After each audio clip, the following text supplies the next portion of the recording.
اهلا البنات، مرحبا بكم معايا في القناه ومرحبا بكم معايا في وصفه جديده. كما راكم تشوفوا وصفتنا تاع اليوم هي سلطه معكرونه بالخضروات ومنكهه بالنعناع. صراحه الوصفه هذه تعلمتها هنايا في التيك، عجبتني بزاف، حبيت نشاركها معكم. سلطه صيفيه منعشه بامتياز. روحوا تشوفوا معايا كيفاش عملتها. كما عودتكم المقادير راهم مكتوبين. اول شيء نحتاجوا مقارون ولا مكرونه. انا كنت سلقتها، يعني غليتها وصفيتها، كانت بارده المقارونه تاعي. واش نديرها؟ شوفوا الخضروات تاعي كلها قطعتها قطع صغيره.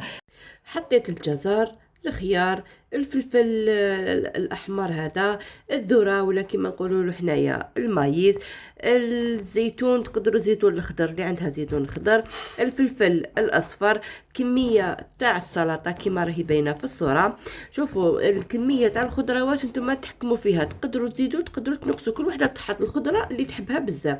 زدت لها سنه تاع توم، حطيت لها ملعقتين تاع لبن زبادي، يعني ياغورت طبيعي، ملعقه كبيره تاع مايونيز، ملعقه صغيره تاع الخردل، عصير تاع الليمون، يعني الليمون هذا راح يعطيها واحد الذوق ما شاء الله. زدت لها ملح، فلفل اسود، واهم مكون هنايا هو ملعقه صغيره لكن معمره تاع النعناع المجفف، يعني نعناع يابس. خلطت المكونات هذه الكل مع بعض.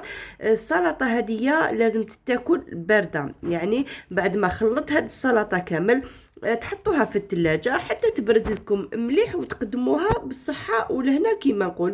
كما قلت لكم سلطة راهي منعشة 100%. زيت رشيت عليها شوية هذاك النعناع. هنايا في التشيك يستعملوا بزاف النعناع في السلطات تاعهم، فعجبتني النكهة تاع النعناع مع الليمون المايونيز، تجي ما شاء الله. هذه هي البنات وصفتنا تاعنا اليوم، وصفة سلطة معكرونة بالخضار بنكهة تاع النعناع.